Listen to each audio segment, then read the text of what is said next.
Chapter 1. The man walked along the cobbled road, another set of footsteps behind him. The sun was beating down on his face, causing beads of shiny sweat to perspire across his brow. The road ahead was long and rough, but he must continue his march. The man feels the strikes to his hip with each step, his holstered handgun dangling from his belt, swaying with every step forward. At this stage, the gun was just for intimidation against any passers-by with wicked intent, for it was out of bullets.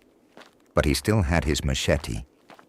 The man stroked his face, feeling the growing hairs starting to grow in number. He hadn't shaved in weeks, and a 5 o'clock shadow was slowly morphing into a full beard.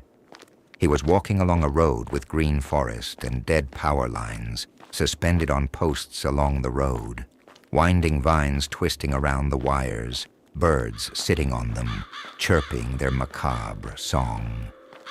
There were abandoned vehicles dotted along the road, windows smashed, dirt covered, some with splashes of red draped over them. Rodents were scuttling around everywhere, nature very much still alive after man was not. There were many trees along the road, with so many shades of green, interrupted every now and then by a dark, small shape of a squirrel or bird or otherwise. Trailing behind him was the boy. The man had found him hiding in the bathroom of a mall and had decided to take care of the boy. He had asked his age, and all the boy had said was, "It don't matter." In the 2 days they had shared with each other, they had exchanged words on maybe 5 occasions. The boy didn't seem much for conversation, and the man was okay with that. He had a lot on his mind anyway. Besides, what was there to talk about? The old world was dead. The new world was here. More like the new hell, he thought. The boy was about 5 feet tall, with scruffy brown hair and freckles dappling his cheeks. Some of his teeth were broken, some yellowed, and he had a black eye. His family was nowhere to be seen, and when the man asked, the boy just shrugged. That was all he was going to get out of him. Poor kid, thought the man. He was traumatized. Heck, he was traumatized. The man was tall, with a decent build. His hair was black, his hands big and beefy, and he had a forlorn, hopeless look in his eyes. His shirt was white. Now it was a blotchy, dark gray. Bandages wrapped around his hand, covering his knuckles. His knuckles had bled through the bandages, making them discolored. Dirt was caked under his nails, cuts decorating his dirtied and used fingers. His body ached, and he wanted rest, but he knew he couldn't get it. The man looked up at the sky and saw it was dimmer than the last time he looked. Night was coming, and night meant they would be out. He needed to find shelter, not to mention food. He was starving. It took every effort in his being to not grab his thermos from his backpack and take the last swig of water. He needed to conserve, but his throat was dry and craggy. He imagined that if he spoke, his voice would be hoarse and painful to use. His throat was crying out for moisture, water, rain, anything. His stomach was in knots. He could swear he was digesting his own intestines at this point. But he had to move forward, always forward. He had to come across a town or a gas station or something soon. His mind was scrambling, trying to think of what he would have to do if they couldn't find shelter within the next hour or so. He ignored the possibility of his and the boy's demise in his mind to prevent panic. He had to stay calm right now. They had come across a gas station several hours earlier, but hadn't seen any sign of civilization since. Well, if he was being honest, he hadn't seen any sign of civilization in the last month. The world was dead. His friends were dead. His family was dead. Everyone was gone. yet he still walked the earth, wishing he was lucky enough to be among them. He had gone over this thought process so many times before that he felt nothing now. No tears came. Stay in the moment, idiot, he thought. He had to get to safety. He looked behind him at the boy. He saw the look in his eyes and knew the boy was starting to realize their plight. They had to go along the road faster. The man tried his best to see the road ahead, but the highway kept going and going and going. He could not see a change in pattern from where he was standing. He had to communicate to the boy that they had to go faster. He stopped and turned his head to face behind him and saw the boy walking along, an alert look on his face. "It's going to be dark soon. We're going to need to run if we're going to find shelter before they come out." Using his own voice hurt, the dry hoarseness of it apparent. The boy just nodded. "All right, let's go," the man declared.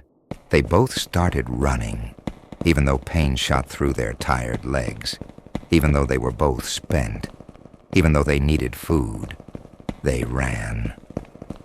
Now the gun at his hip started hitting him at a faster rate, as his teeth gritted, as he and the boy ran for their lives. They continued like this for 10 or so minutes, every one of them agony, until the sky grew darker. "Aw, crud," the man thought. "We were supposed to have more time. We need more time." The man estimated how long it would take before darkness, and now he thought it was about 20 minutes at most. This was not good. He stopped running from fierce exhaustion, despite protest from his mind and will. His will was utter crap to the weakness in his legs after non-stop walking for days. He stopped in his tracks, his breathing now quick and sharp. But this wasn't from the exhaustion he felt. He was afraid. He was afraid he had failed the boy he was looking after by leading him into a death march across a barren wasteland of a highway. He looked towards the boy, feeling utter defeat at his circumstances. The boy stopped running too, and a tear was running down his face. He was terrified.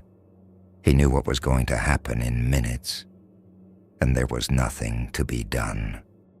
But of course, this was not true. The man stood up straight and looked around at his surroundings. They were dangerous. They were deadly. The man knew this, and so he looked for somewhere to hide out for the night. He scanned his surroundings, trees, bushes, cars, and cars. Before them was a dirty silver car with smashed windows.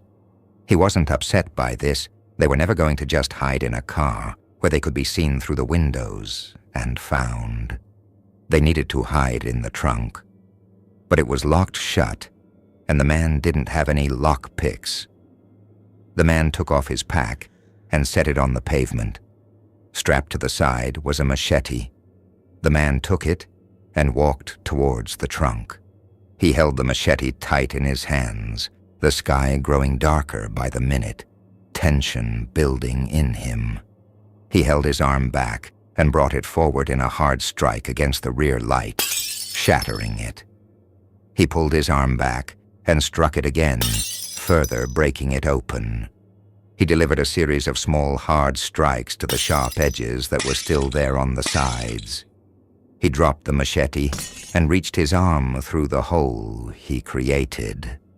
He bent his arm towards the trunk door, blindly searching with his hand for an internal release trigger or latch of some kind that he could pull to open it and save his and the boys' lives. If this car had one. He desperately grabbed around, heart pounding, wanting, hoping for his salvation. Then he grabbed something, a latch. He pulled on it, and the trunk swung open. He grabbed the machete and threw the pack through the car window, keeping the machete in an ice pick grip. He beckoned the boy to do the same. and he followed. "We're going to hide in the trunk tonight, all right?" the man said. "All right," the boy responded, his first word that day. The man loaded the boy into the trunk and stepped in himself. He saw the sky was almost fully dark, the sun making its last movement of the day falling down from the sky, letting the darkness take its hold over the earth. The man shut the trunk and settled into a laying position, crammed into a tiny space with the boy, being careful not to touch him with the edge of the blade he held. He breathed. He was finally resting, and he was not dead. Then he felt the boy slump next to him, utterly exhausted, and he heard moans outside.